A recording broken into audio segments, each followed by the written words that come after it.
enigiets oor jou ouderdom ooit sê nie. Ek wil jy moet begin weet en agterkom wat se goeie eienskappe en sterktes jy het.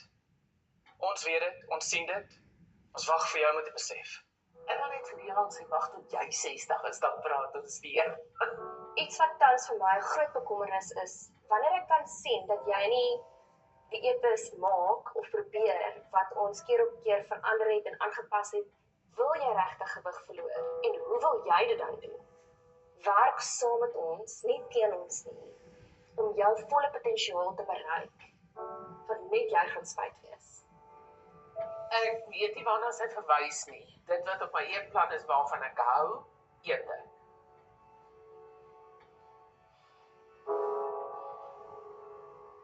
Teddy, jou laaste inweegsessie was fantasties. En dit het jou eetrekord reflekteer, dit was perfek. Maar ek wil jou terugvat na 'n tyd waar jy nie so great gedoen het nie. Sy mag dalk 'n fantastiese 2 weke gehad het, maar vandag se terugvoering gaan oor die hele journey. Ek wil jou vandag herinner dat jy nie net eerlik moet wees met my, met Ewald, met Olivia nie, maar eerlik moet wees met jouself. En ons moet gebruik wanneer jy ons die meeste nodig het. Ons is nie 'n bragging platform nie.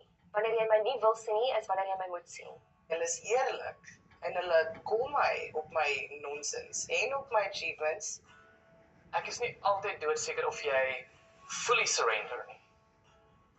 Dit gesê, ek voel die laaste 2 weke het ons 'n keerpunt bereik, waar my gut feeling het vir my sê, dit gaan beter.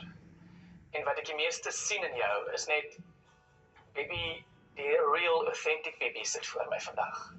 Nie die entertainer wat voel sy moet grappies maak en haarself wegsteek van die wêreld af nie.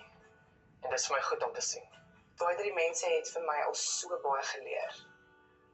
En ek dink nie sonder hulle sou ek dit kon doen nie.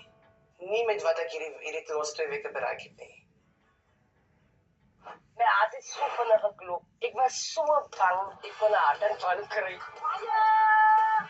Ek het nou vandag hier so vir jou 'n klein krye laboratorium opgestel. Weet jy hoe maklik dit is om by die huis self jou eie krye op te kweek.